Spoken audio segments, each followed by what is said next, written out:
kami boleh kembali bersekutu melalui persekutuan online ini, Tuhan. Bapa, sebentar kami belajar firman. Mari urapi setiap kami supaya kami boleh dengan haus, dengan lapar akan kebenaran firman-Mu. Taruhkan hikmat perkataanmu di mulut hamba-Mu, di pikiran hamba-Mu, sehingga kebenaran-Mu bisa disampaikan bagi setiap kami. Terima kasih Bapa, kami serahkan pemberitaan firman-Mu hanya dalam tangan Tuhan. Dalam nama Yesus Kristus kami sudah berdoa dan bersyukur. Haleluya, haleluya. Bersama kita katakan amin, amin. Kita beri tepuk tangan buat Tuhan. Shalom. Baik, puji Tuhan, saudaraku. Hari ini kita sudah ada di ujung bulan Juli. Selama kurang lebih 4 bulan kita telah beribadah secara online. Dengan semua keadaan itu, tentu kita harus punya pengenalan yang lebih akan Yesus. Harus punya pemahaman yang lebih akan kehendaknya, rencananya, dan setiap rancangannya atas hidup kita.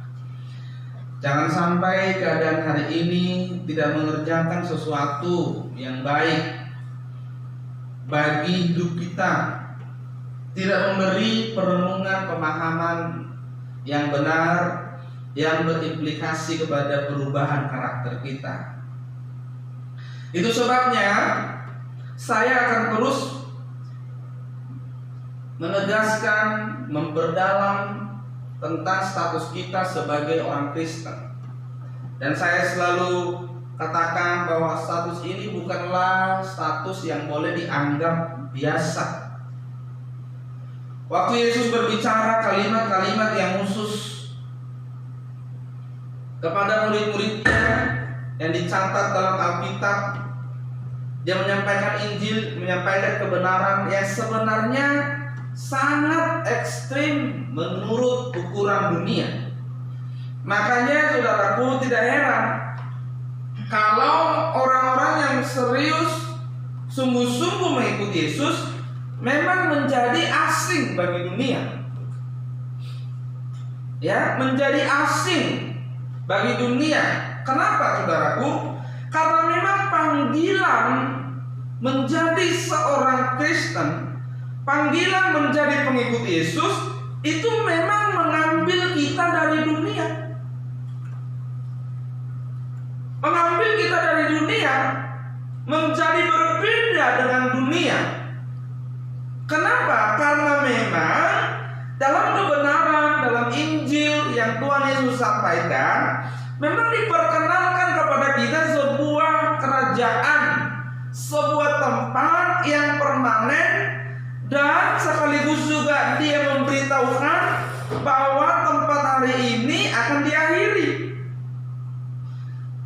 Itu sebabnya Injil itu memuat kabar baik. Kabar baik mana dulu? Kabar baik versi apa? Kabar baik versinya Tuhan, bukan kabar baik versinya manusia.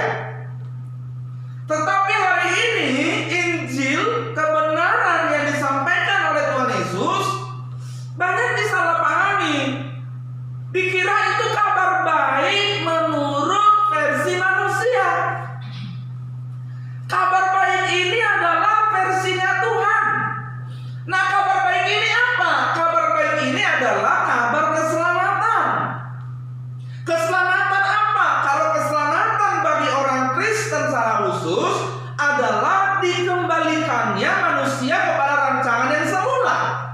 Makanya kita diajak sama seperti Yesus, sempurna seperti Bapa.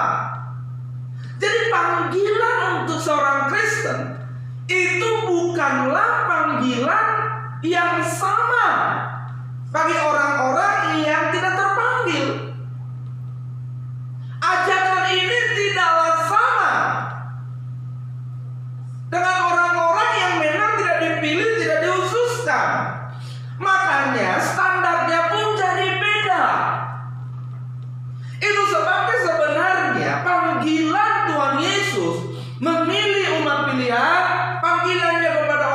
Kristen itu sebenarnya membuat orang yang meresponi panggilan itu hidupnya di dunia ini menjadi tidak mudah.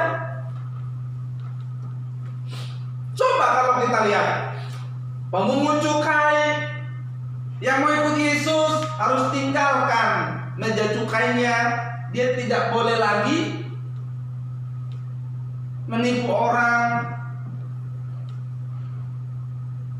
Anak muda yang kaya raya yang bertanya kepada Tuhan Yesus mau ikut Yesus, Yesus bilang apa?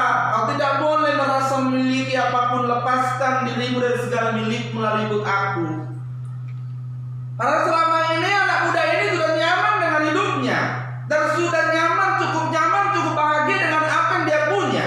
Tapi kalau mau ikut saya, kamu harus lepaskan dirimu dari segala milikmu, jual seluruh milikmu lalu ikut aku. Kan jadi sulit, jadi tidak mudah. Tetapi hari ini banyak orang Kristen menganggap ikut Yesus itu justru untuk mendapat sebuah kemudahan, supaya segala urusan dipermudah. Masuk surganya pun jadi mudah, berubahnya pun jadi mudah, standarnya pun jadi mudah, jadi serba mudah. Pada akhirnya seorang Kristen yang salah memahami panggilan ini tidak akan menghargai korban Tuhan Yesus, tidak akan menghargai statusnya sebagai umat pilihan dengan cara dan sikap yang memadai sesuai dengan apa yang Tuhan kehendaki. Nah, itu sebabnya menjadi orang Kristen itu bukanlah jalan yang mudah. Menjadi pengikut Yesus bukanlah memilih berada di jalan yang mudah. Itu sebabnya kalau kita membaca Injil dengan jujur, kalimat-kalimat yang keluar dari mulut Tuhan Yesus, kalau kita membaca, mempelajarinya dengan jujur, itu membuat hidup para pengikutnya menjadi tidak mudah, menjadi begitu sulit. Kenapa? Karena memang standarnya beda. Kamu ikut saya, jual seluruh milikmu, bagi-bagi ke orang miskin, lalu ikut aku. Loh, selama ini kan saya sudah baik. Lalu orang baik mau ikut Tuhan Yesus, gimana dong? Standarnya itu. Makin sulit apa makin gampang?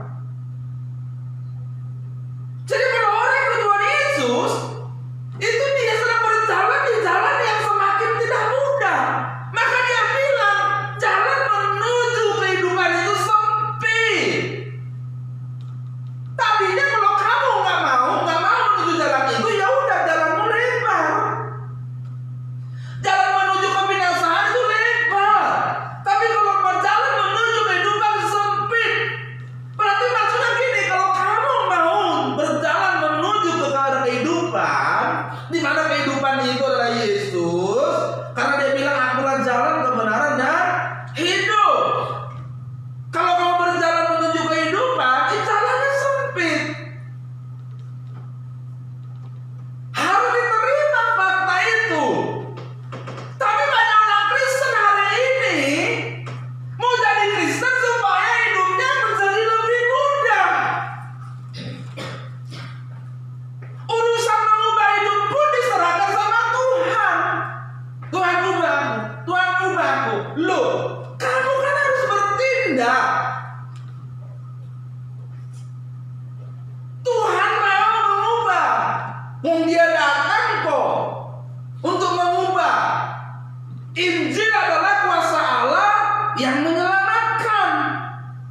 Kan jelas, dia datang karena memang dia punya kerinduan mengubah.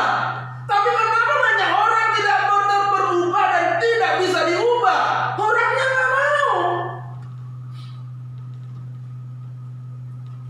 Jadi jangan berpikir kalau Tuhan akan mengambil alih seluruh hidup kita.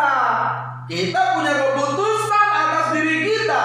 Karena memang diciptakan memiliki komponen yang dimiliki oleh Allah, yaitu pikiran, perasaan, dan kehendak. Dan kehendak ini bebas. Allah pun tidak mengambil alih kehendak bebasmu. Kita sendiri yang mengendalikan kehendak bebas kita. Dan itu sudah terlihat dari mulai sejak manusia pertama, kan? Ya enggak? Waktu Hawa dan Adam mau makan pohon itu, bisa nggak sih kira-kira Tuhan timpuk? Bisa, gampang. Ambil satu pohon duren, timpuk kepalanya, bisa pingsan dulu. Tapi Tuhan timpuk nggak? Enggak, dibiarin. Kenapa? Itu daerahmu, daerah teritorialmu, itu urusanmu.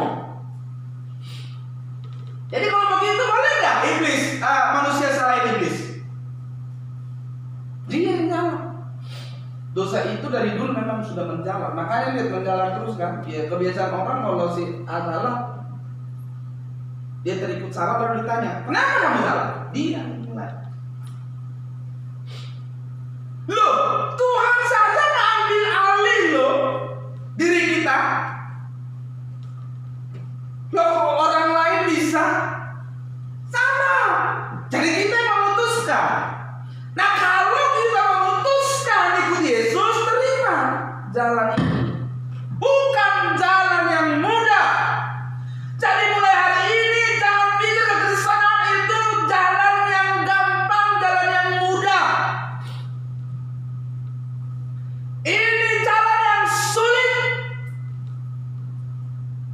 Dan terus Yesus berkali-kali dan langsung keluar dari mulut, kau ikut aku, sambil lirik pikul tali. Kau ikut aku, serigala punya liang, burung punya sarang, anak manusia tidak punya tempat meletakkan kepalanya. Orang siapa tidak membenci saudaranya, ayahnya, ibunya, saudara laki-laki.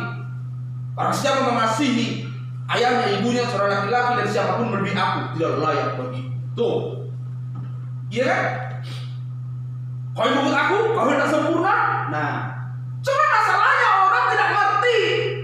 Kalau orang ikut Yesus itu jalan sempurna, jalan menuju kesempurnaan. Makanya anak muda yang mau bertanya kepada Tuhan Yesus itu, Yesus bilang, kalau kau hendak sempurna, kamu sudah cukup baik, kamu sudah saleh, sudah baik. Tapi ikut aku itu, di atas saleh baik itu sempurna. Nah, kalau kau mau sempurna, ikut aku. Kalau mau ikut aku itu targetnya sempurna. Nah, kalau kau mau sempurna, jadi orang Kristen harus tahu bahwa targetnya itu sempurna. Nah, kalau orang punya target sempurna, apakah ini jalan yang mudah? Apakah ini jalan yang gampang? Saya selalu bilang jadi baik saja susah. Lah kita mau ikut Yesus. Anak muda itu pun pengen, tapi tidak mau bayar harganya. Yohanes 14 ayatnya yang ke-1 sampai dengan 6. Yohanes 14 ayat 1 sampai dengan 6. Janganlah gelisah hati, percayalah kepada Allah, percayalah juga kepadaku. Di rumah Bapakku banyak tempat tinggal. Jika tidak demikian, tentu aku mengatakannya kepadamu. Sebab aku pergi ke situ untuk menyediakan tempat bagimu. Dan apabila aku telah pergi ke situ dan telah menyediakan tempat bagimu, aku akan datang kembali dan membawa kamu ke tempatku, supaya di tempat di mana aku berada, kamu pun berada. Dan kemana aku pergi, kamu tahu jalan ke situ. Kata Thomas kepadanya, Tuhan, kami tidak tahu kemana kau pergi. Dari bagaimana kami tahu jalan ke situ? Kata Yesus kepadanya, akulah jalan dan kebenaran dan hidup. Tidak seorang pun yang datang kepada Bapa kalau tidak melalui Aku. Ingat, ayat yang kita baca ini adalah konteksnya konteks pembicaraan Tuhan Yesus secara eksklusif dengan muridnya. Jadi pembicaraan ini bukan pembicaraan umum. Jadi waktu Tuhan Yesus berkata, di rumah Bapakku, aku akan membawamu ke rumah Bapa, itu bicara hubungan yang eksklusif, orang-orang yang ditargetkan, diproyeksikan memiliki hubungan yang eksklusif dengan Bapa. Jadi ini orang-orang terpilih, umat pilihan yang ditargetkan, diproyeksikan memiliki hubungan yang eksklusif dengan Bapa. Dan kalau kamu mau sampai kepada Bapa, Yesus bilang, akulah jalannya.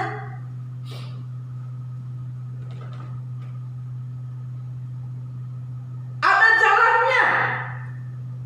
Kira-kira kalau ada jalan diapain? Cukup berdiri saja lalu nyampe? Enggak kan? Kalau Tuhan bilang aku jalan, itu berarti sebuah perjalanan. Yang ikut Yesus itu ada sebuah perjalanan, sebuah proses hidup, sebuah perjalanan. Yohanes 1:14, Yohanes 14 ayat 6 itu kata Yesus kepadanya, akulah jalan dan kebenaran dan hidup. Tidak ada seorang pun yang datang kepada Bapa kalau tidak melalui aku. Nah, orang Kristen hari ini waktu baca ini gimana kira-kira? Tanpa pikir panjang langsung pasti senang. Ini sebenarnya kalau kita baca dengan sungguh-sungguh dengan pemahaman yang benar, dan kalau kita mau meresponi panggilan ini bukan jalan yang mudah. Ini bukanlah kehidupan yang mudah. Karena kita harus dibawa kepada kehidupan yang tidak populer di dunia, kepada sebuah kehidupan menuju satu standar di mana kesempurnaan adalah tujuannya. Akulah jalan. Jadi Yohanes 14 ayat 6 ini adalah kebenaran yang disampaikan secara khusus kepada murid-murid, eksklusif kepada para pengikutnya. Sudah. Itu sebabnya dia berkata sebelumnya kepada Thomas itu, ayat 4 dikatakan, dan kemana aku pergi, kamu tahu jalan ke situ. Lo kata Thomas, Tuhan kami tidak tahu kemana kau pergi, jadi bagaimana kami tahu jalan ke situ? Maksud Tuhan di situ sebenarnya, kemana aku pergi, kamu tahu jalan ke situ. Tapi Thomas ini bingung. Dia belum ngerti bahwa jalan yang dimaksud itu adalah kehidupan Yesus. Aku jalannya. Jadi kalau kamu mau sampai kepada Bapa, hidupmu harus seperti hidup yang aku jalani, meneladani hidupku. Aku pergi kepada Bapa. Aku punya hubungan yang eksklusif dengan Bapa. Kalau kamu juga ingin ikut bersamaku ketemu Bapa, aku jalannya. Ikuti, jalani perjalanan yang aku lakukan, teladani hidupku. Jalan di situ, saudaraku. Dalam Yohanes 14 ayatnya yang ke-6 itu, akulah jalan. Jalan dalam bahasa aslinya ayat itu, dalam bahasa Yunani adalah hodos. Hodos. Hodos itu artinya apa? Lorong yang panjang. Nah, kalau kita cuma baca bahasa Indonesianya kan nggak ngerti. Terus waktu Yesus bilang, akulah jalan, dia sebenarnya sedang bilang kepada murid-muridnya dalam bahasa aslinya, dalam bahasa Yunaninya, dia sedang bilang, akulah lorong yang panjang. Kamu tahu jalan kepada Bapa? Jalannya itu apa? Lorong yang panjang. Tahu lorong? Orang jalan di jalan biasa saja, nggak usah lorong. Capek, makanya sekarang orang dikit-dikit ke depan beli sayur udah pakai motor. Iya kan?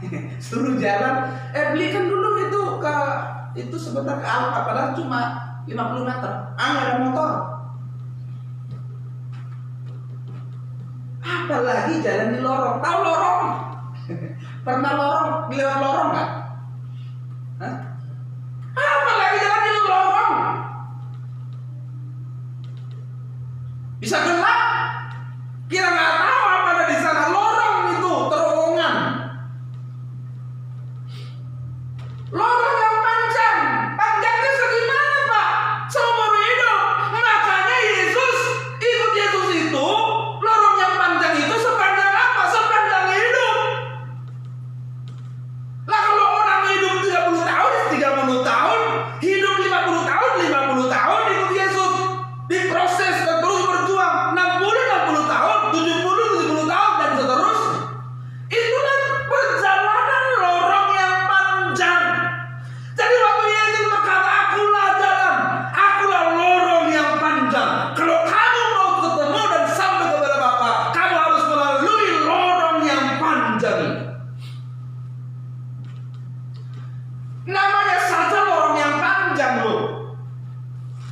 Namanya saja lorong, dengeri tuh. Iya kan? Lorong.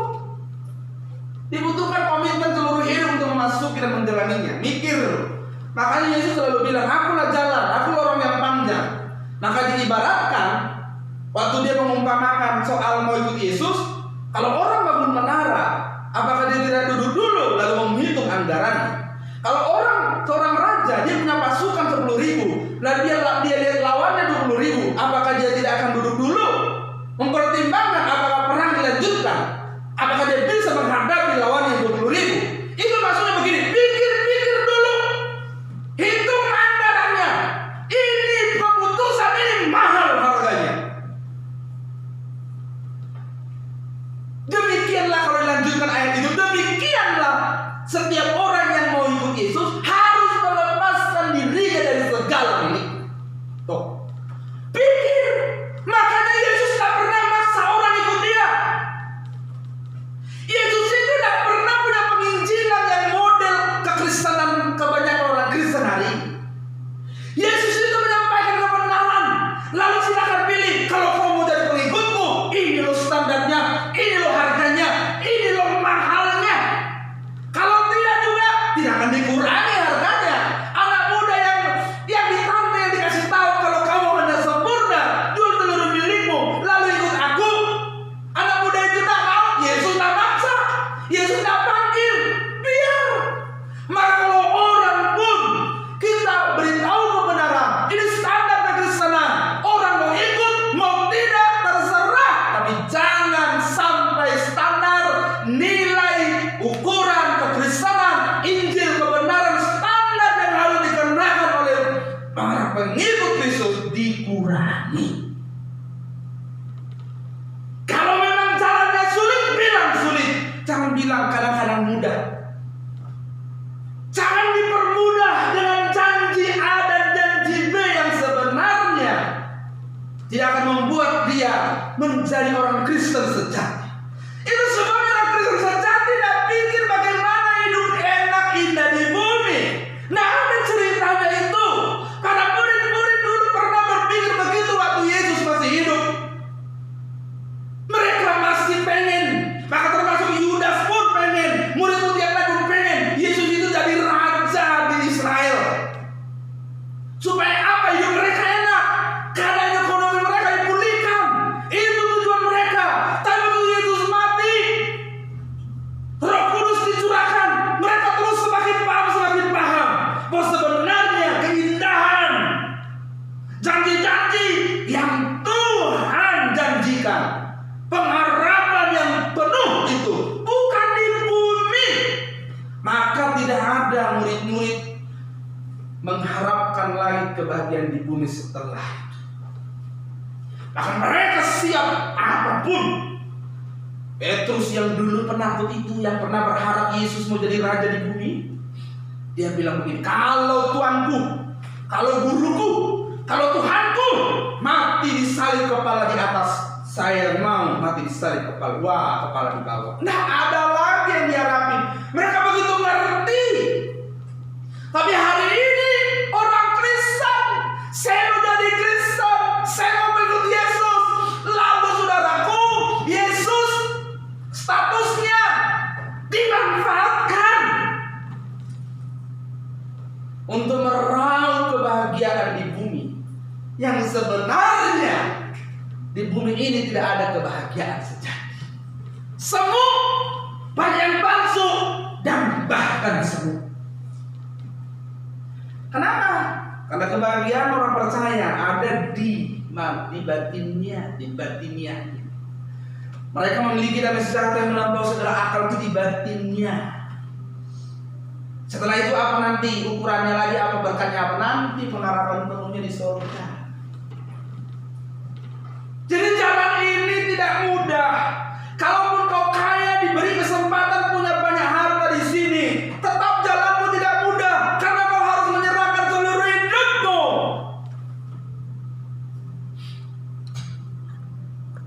Harus menyerahkan seluruh hidup kepada Allah. Tidak bisa tidak. Jadi kalau orang kaya punya banyak harta, lalu dia pikir dia bahagia, jalan yang mudah, enggak. Justru jalanmu lebih sulit. Kenapa lebih sulit? Karena kau harus menyerahkan seluruh hartamu kepada Tuhan. Orang yang masih ingin atau menjadikan dunia ini ukuran kebahagiaannya tidak akan bisa dan tidak akan mau masuk lorong ini. Kamu sempurna, ikut aku, jual seluruh milikmu. Waduh, ini lorong, mau sempurna, jual seluruh milikmu, kau ikut aku. Ini lorong, anak muda ini pikir, aduh, berat. Makanya dia nggak bisa, dia nggak mau. Kenapa dia nggak mau? Berat. Aku nggak mau merusak kenyamananku. Aku sudah cukup bahagia, sudah cukup nyaman dengan posisiku sebagai pemuka agama, dengan posisiku sebagai orang kaya, sudah cukup nyaman. Lalu apa yang terjadi, saudara? Anak muda itu memilih apa? Memilih tidak ikut. Pada akhirnya kalau kita baca ayat dari cerita anak muda yang kaya raya ini, pada akhirnya memilih tidak ikut. Apakah Yesus bilang, oh enggak, nggak usah gitu deh. Ya udah sekarang gimana kamu nyamannya aja ikut saya. Nggak gitu kan? Ya udah deh, gimana kamu nyamannya aja. Kamu mah digituin langsung sedih aja. Udah gimana sekarang kamu nyamannya aja ikut saya.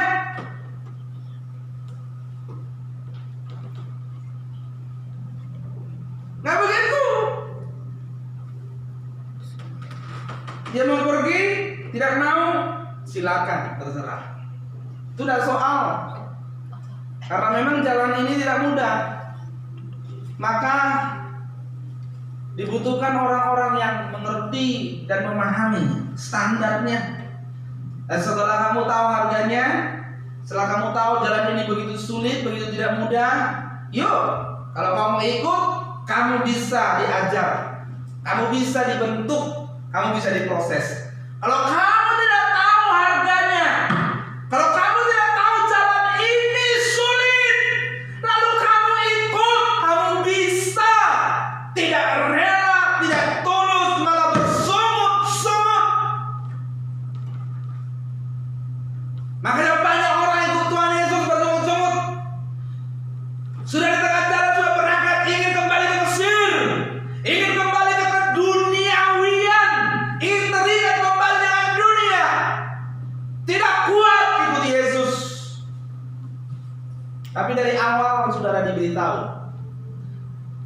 ikut Yesus itu jalannya tidak mudah. Kalau saudara mau memilih ikut Yesus, ayo. Harganya mahal, seluruh hidupmu harus diserahkan. Barulah kita bisa diajar, diproses. Barulah kita bisa dijadikan murid dan kita diajar.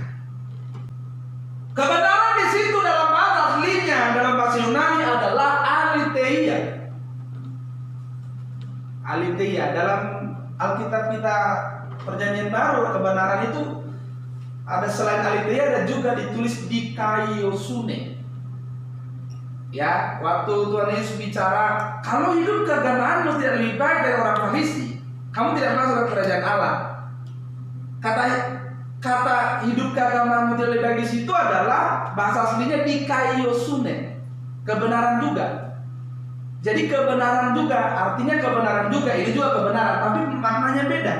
Kalau yang untuk orang Farisi itu, kalau hidup keagamaanmu tidak lebih baik dari orang Farisi, kebenaran di situ dalam arti kebenaran dalam perbuatan nyata. Jadi tindakan nyata.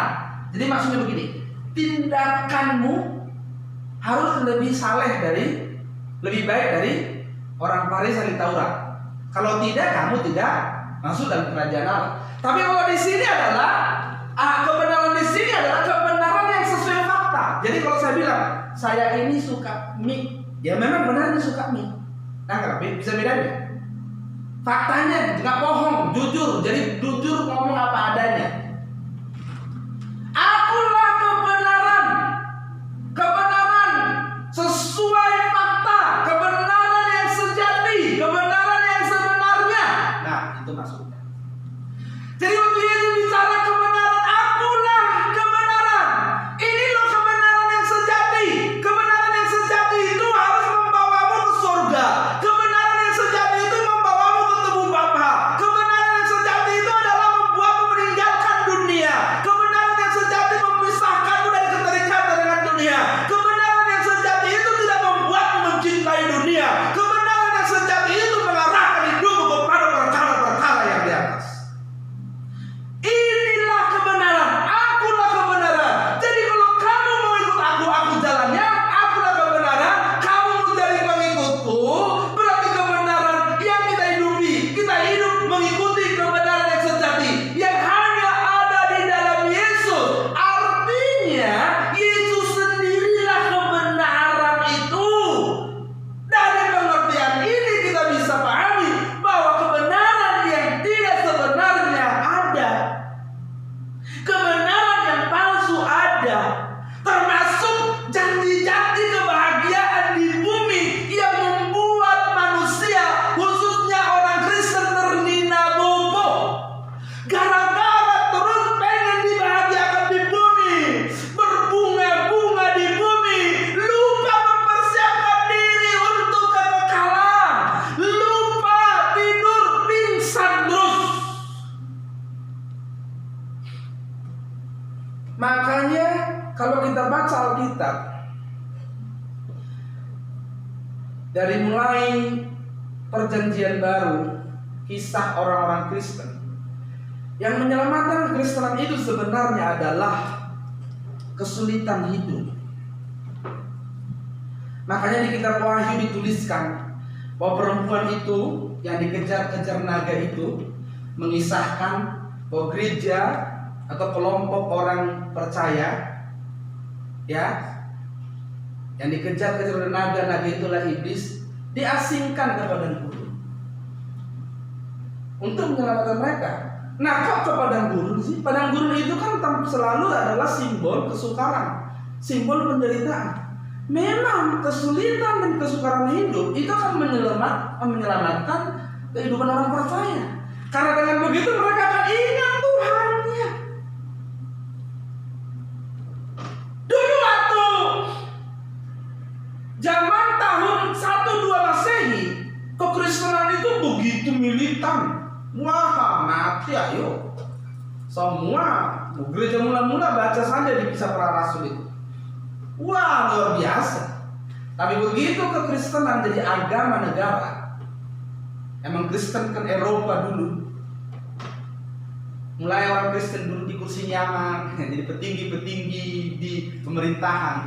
ambles terjun langsung masuk kekristenan, masuk dalam fase kegelapan.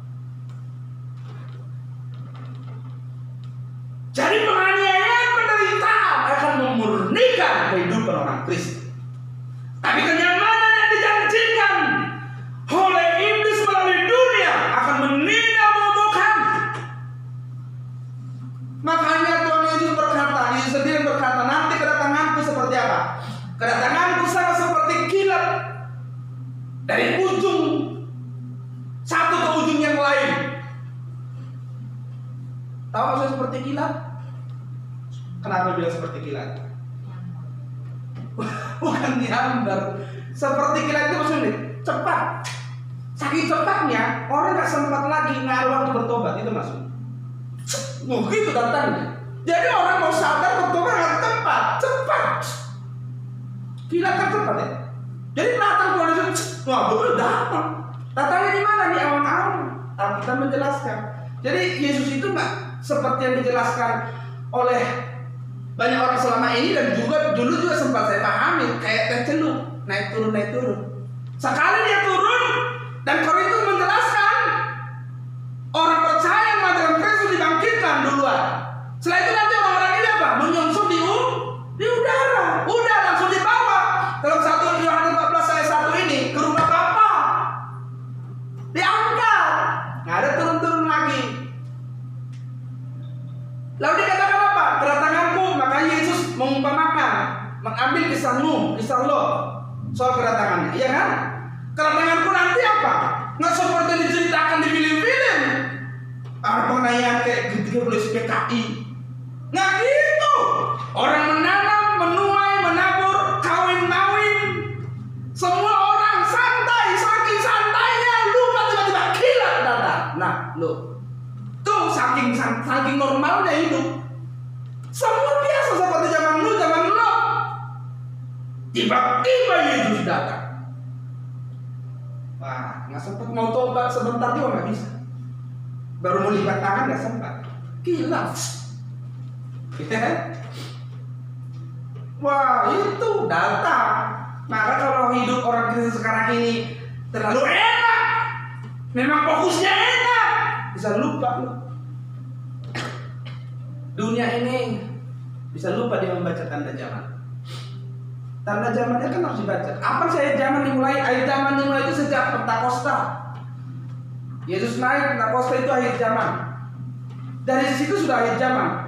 Makanya banyak orang di kitab itu dikatakan apa? Banyak orang mengira dia lalai mendapati janjinya karena dari dulu dia akhir zaman. Dan mulai situ akhir zaman maksudnya begini. Waktu dunia ini udah dihitung mundur, itu maju lagi. Perhitungan dari surga waktunya udah hitung mundur. 10, 9. Kalau kemarin sebelum itu 1, 2 masih maju sampai kepada Mesias dan terus penyelamatannya. Taruhlah sampai 20. Begitu 20 sudah sampai, Yesus sudah menyelesaikan pekerjaannya, misinya, itu mundur. Setelah 20 udah 20, 19. Nah, akhir zaman. Nah, kita di mana sekarang? Akhirnya akhir zaman. Jadi dari hitung mundur 20 itu ibaratnya udah mulai akhir zaman itu. Kenapa? Karena arah dari dunia ini sudah kepada mengakhirinya. Kalau dulu belum, sebelum juru selamat lahir dan dia belum menyelesaikan pekerjaannya, harus masih terus dilestarikan. Makanya harus bijak membaca perjanjian baru, menghubungkannya ke perjanjian lama, menghubungkannya ke perjanjian baru. Dunia harus masih eksis. Kenapa? Karena memang ada janji juru selamat. Harus lahir dulu dia. Dunia ini harus dipelihara. Harus terpilih dulu sebuah bangsa, umat pilihan. Maka terpilih sebuah bangsa, umat pilihan, namanya bangsa Israel. Karena dari Israel inilah kan nanti akan lahir juru selamat. Setelah selesai lahir juru selamat, dia sudah menembus dosa manusia, sudah selesai, udah. Dunia ini tidak akan lagi dipelihara untuk eksis, tapi dunia ini justru sedang menuju diakhiri. Makanya banyak orang Kristen nggak tahu, dikira masih terus aja. yang menderita, di kitab Wahyu bilang apa? Kapan lagi? Ada kan di kitab Wahyu jiwa-jiwa yang banyak itu bilang, sampai kapan lagi ya Tuhan Allah ketika membalaskan? Lalu Yesus apa? Tunggu sebentar lagi sampai jumlah orang-orang yang memberi nyawanya genap. Iya kan? Tunggu. Jadi kebenaran yang sebenarnya yang terjadi hanya ada dalam Yesus. Jadi kita dikatakan benar. Jadi kita tidak cukup tuh. Korban Tuhan Yesus itu kan membenarkan kita. Itu pembenaran sepihak. Sudah dibenarkan, dianggap benar. Supaya apa? Supaya bisa dibawa berhubungan kepada Bapa. Maka darah yang tercurah membenarkan. Tapi apakah keadaan kita sudah benar-benar? Belum. Kita harus memiliki hidup yang benar-benar benar.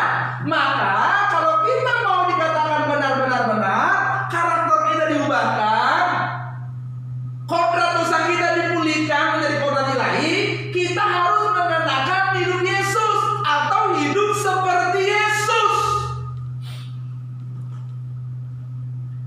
Harus hidup seperti Yesus. Jadi akulah kebenaran, berarti mengenakan hidupnya Yesus. Lah ini kan tidak mudah. Apakah ini jalan yang mudah? Tidak. Sempit. Makanya Yesus berkata dalam Matius pasal 7 ayat yang ke-13,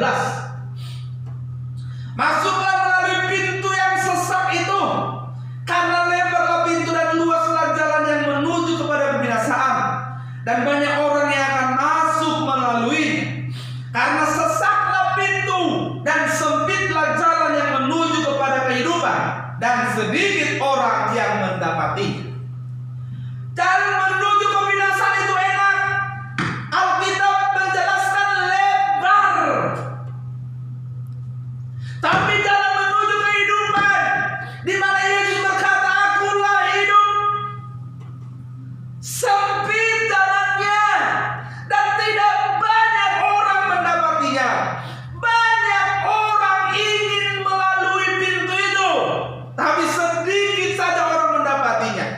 Dalam Lukas yang ke-13 ayatnya yang ke-23 sampai 24 dikatakan juga dengan ayat yang punya pengertian yang sama dengan Matius tadi. Dan ada seorang yang berkata kepadanya, Tuhan, sedikit sajakah orang yang diselamatkan?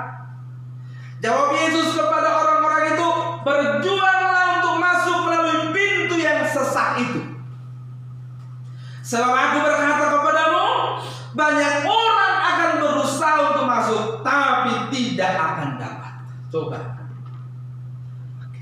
Banyak orang ingin masuk, berusaha, tapi tidak bisa. Kenapa mereka tidak bisa? Karena mereka tidak berani bayar harga. Karena mereka tidak mau bayar harga. Mereka sudah punya kenyamanan sendiri. Mereka sudah punya jalan yang enak sendiri.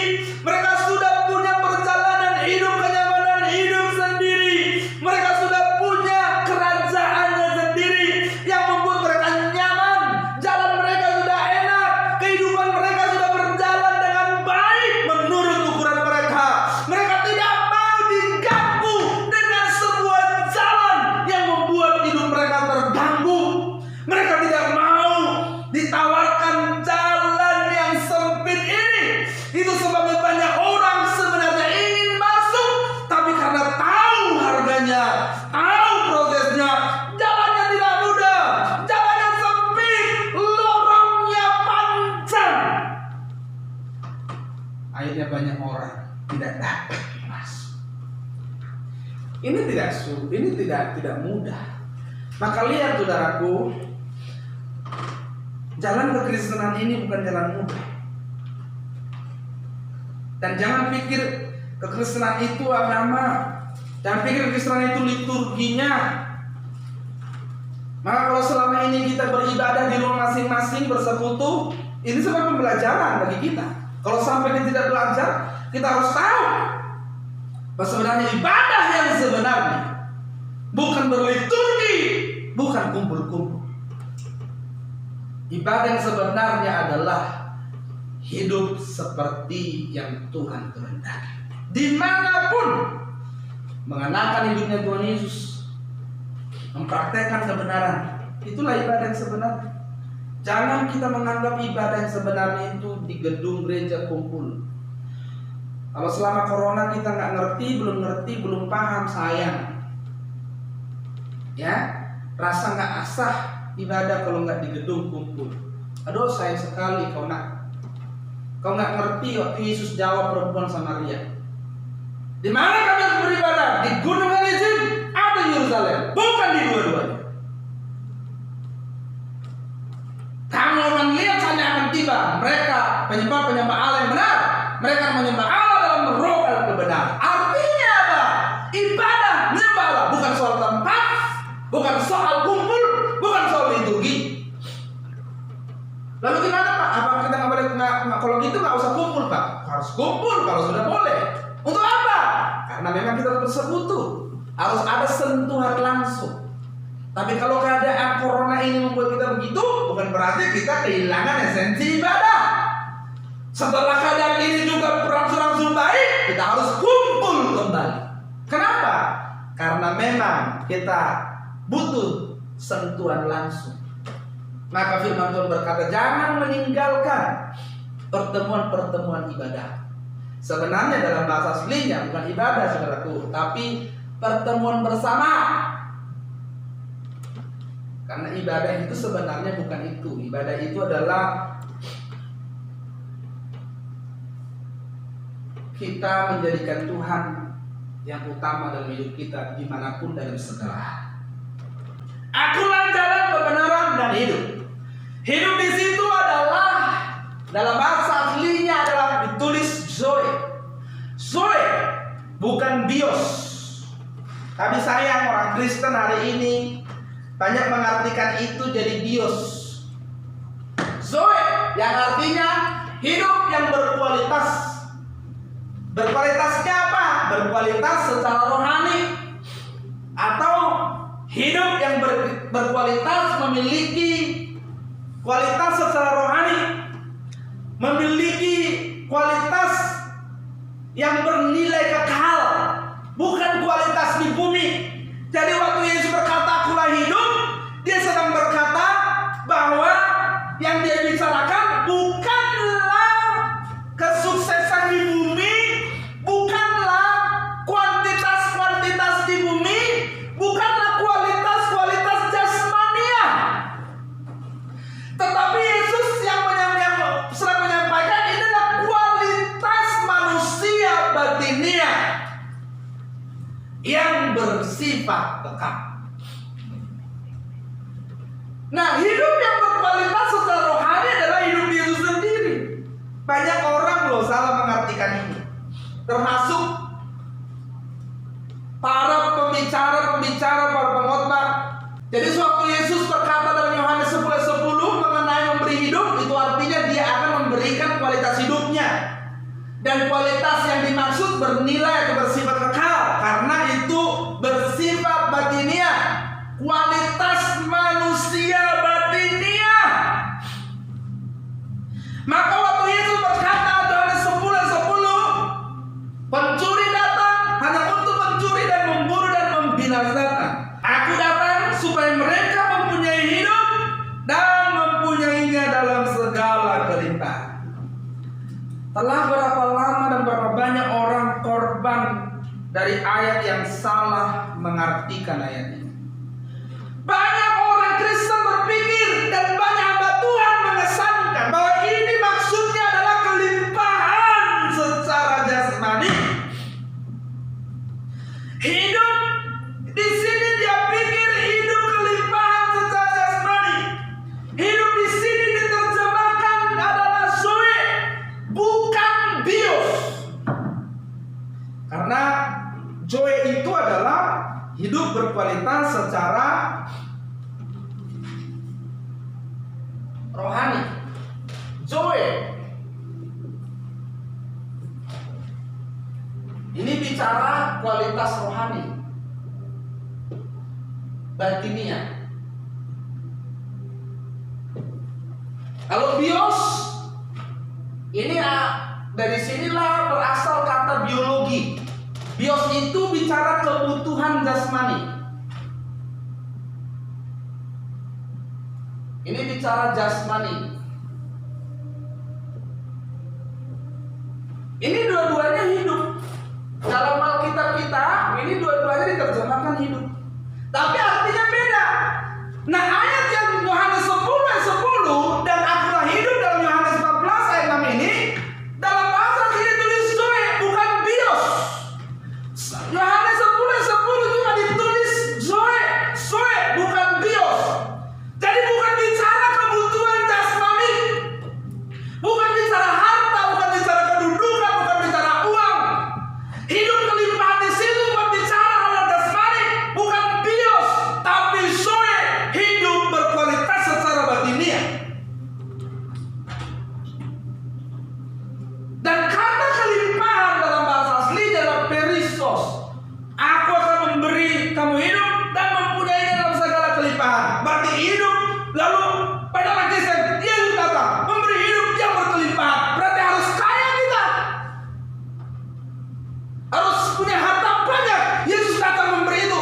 Tidak.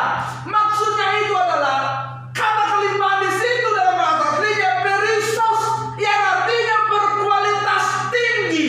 Jadi Yesus itu waktu bicara, aku datang memberimu hidup dan mempunyai segala kelimpahan. Maksudnya apa? Aku datang memberikan kamu hidup supaya kamu mempunyai kehidupan yang berkualitas tinggi secara rohani. Karaktermu kualitasnya tinggi. Kualitas batiniahmu, karakternya kualitasnya tinggi. Bukan uangmu banyak, bukan hartamu banyak. Kualitas manusia batiniah berkualitas tinggi. Itu maksudnya aku datang memberikan kamu hidup berkelimpahan. Hidup di situ dipakai kata zoe, bukan bios. Kalau bios itu bicara kebutuhan biologi, makan, minum, sandang, pangan. Selama itu jadi kebutuhan, nggak perlu burung di udara saja dipelihara, benar nggak? Bunga di padang didandani. Apalagi kamu, maksudnya jangan khawatir soal itu. Kamu tinggal bertanggung jawab, kamu pasti memiliki itu.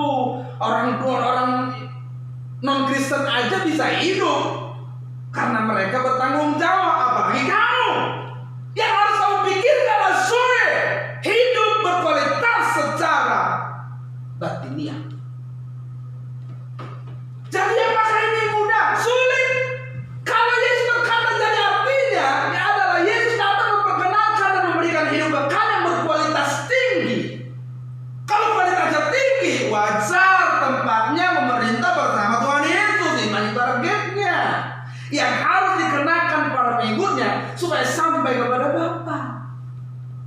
Makanya saya bilang orang Kristen itu diproyeksikan tidak hanya sekedar masyarakat biasa, memiliki hubungan yang eksklusif dengan Bapa, alias memerintah bersama dengan Tuhan Yesus. Kalau mau itu, kamu harus memiliki kualitas hidup yang berkualitas tinggi secara rohani.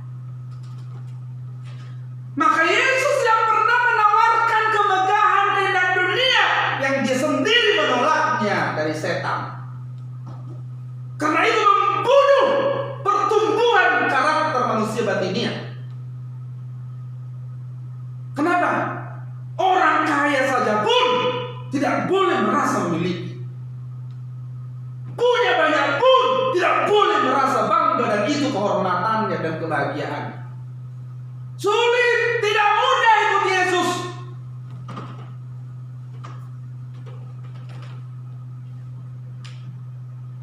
Makanya saudara,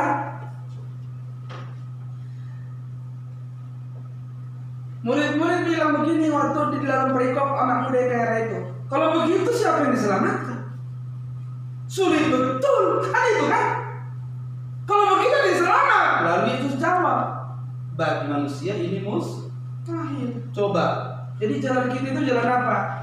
Jalan apa Bu jalan kita? Jalan apa? Jalan kemustahilan.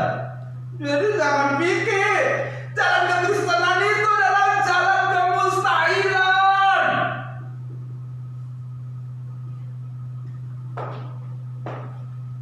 Dan ingat, sebelum Yesus bicara jalan kemustahilan, dia menyampaikan dulu satu kalimat. Lebih mudah seekor unta masuk lubang jarum. Itu bukan bicara mujizat. Jadi bicara masuk surga bukan bicara mujizat Tuhan Yesus yang dia kerjakan di kayu salib. Butuh respon. Ini jalan kemustahilan, bukan jalan mudah. Dan jalan kemustahilan inilah yang ditawarkan kepada anak muda. Anak muda itu mau tidak mau dia. Karena tidak mau jadi benar-benar mustahil. Tapi kalau kamu mau, apa yang mustahil bagi manusia tidak mustahil bagi Allah. Amin. Kalau mau. Tapi sulit. Jalannya tidak mudah. Ngeri. Jadi bukan mudah jalannya. Makanya kita berjuang terus bagaimana jadi orang baik tapi jadi sempurna. Nahan hati, nahan pikiran supaya tidak dosa itu nggak gampang. Apalagi kita sudah punya natur dosa yang diturunkan dari Adam, sudah terbiasa menyalahkan di luar diri kita. Kita memutuskan orang lain yang salah, sudah terbiasa dari dulu dari Adam begitu. Karena dia sih, kok aku jadi salah? Loh kenapa begitu? Dia mulai. Loh, Tuhan ngikut turun dari nenek moyangnya. Sudah jelas, kamu sendiri menentukan takdirmu. Amin. Jadi jangan bilang orang lain. Makanya nanti di pengadilan terakhir dimintain tanggung jawab pribadi-pribadi. Kita nggak bisa bilang gara-gara dia. Kau punya kehendak sendiri, aku pun tidak ambil alih kehendakmu. Kok dia bisa, aku enggak? Sulit mengendalikan diri ini sulit. Kalau mengendalikan meja ini gampang, ini benda mati. Ini mengendalikan hidup ini susah. Punya hasrat dia, punya keinginan, punya daging dosa, punya natur dosa, punya kodrat dosa yang tiap hari pengennya berdosa. Apa nggak sulit? Jangan bilang gampang. Kalau ibadah begitu gampang. Jadi orang Kristen gampang. Ngurus KTP bikin Kristen gampang, terlalu gampang. Tapi hidup sesuai dengan kekristenan yang Tuhan mau sulit, tidak mudah. Maka berjuang terus kita. Amin. Menjadi orang Kristen atau pengikut Yesus bukanlah memperoleh kemudahan di dunia ini. Jadi yuk mari kita sama-sama sadar, kemudahan di dunia ini bukan tujuan kekristenan. Justru kamu begitu sulit hidup. Kenapa? Harus hidup suci, hidup kudus, mengenakan kekudusan yang dikenakan oleh Allah. Berjuang serupa dengan Yesus sempurna seperti Bapa. Tidak mudah, itu sulit. Ya, urusan-urusan jasmani bukan tujuan hidup kita. Kita bertanggung jawab saja, kita pasti makan, kita pasti minum. Justru seorang Kristen harus menjalani jalan yang sulit untuk memenuhi target kekristenan, yaitu menjadi serupa dengan Yesus dan sempurna seperti Bapa. Kualitas yang harus kita bangun bukanlah kualitas manusia jasmania, tapi kualitas manusia batinnya yang harus berkualitas tinggi sama seperti Yesus. Itulah yang dia bilang jalan kebenaran dan hidup. Zoe, memiliki kehidupan yang berkualitas tinggi. Terus secara rohani, maka urusan kebutuhan jasmani bukanlah persoalan utama orang Kristen. Jangan pusing, jangan ini jadi fokus utama. Yesus bilang cukup makan, minum, cukup. Nanti kami berkelimpahan di surga. Amin. Jangan ngiler lihat orang lain punya kolam renang, punya mobil Mercy, Rolls Royce, hotel di sini. Nanti di surga kamu berkelimpahan. Di sini asal ada makanan, pakaian, minuman, cukup. Kenapa? Itu perlu untuk melanjutkan hidup sampai kita bertemu di surga nanti. Jadi, tapi kehidupan yang masih belum seperti Yesus lah. Bukan persoalan utama orang Kristen, bukan kebutuhan jasmani, tapi kehidupan yang masih belum seperti Yesus lah yang harus menjadi satu-satunya persoalan atau masalah dalam hidup seorang Kristen atau pengikut Yesus. Tuhan Yesus lah yang harus dijadikan masalah utama, persoalan satu-satunya. Karena kalau ini terus dipersoalkan, maka ini akan membuat kehidupan kita dalam segala aspek menjadi baik, menjadi berkualitas. Tidak akan ada orang yang terus berjuang menjadi seperti Yesus jadi malas, tidak mau kerja, tidak jadi nggak baik, nggak hormat, nggak beretika, nggak tunduk, nggak taat, tidak akan ada. Jadi kalau orang terus berjuang menjadi seperti Yesus, dia pasti jadi orang baik, orang saleh dan sempurna. Dan orang ini pasti memiliki kualitas tinggi. Jadi bukan jalan mudah, ini jalan sulit, ini jalan kemustahilan. Tapi kalau kita mau bersama Tuhan, ini menjadi tidak mustahil. Tuhan Yesus memberkati.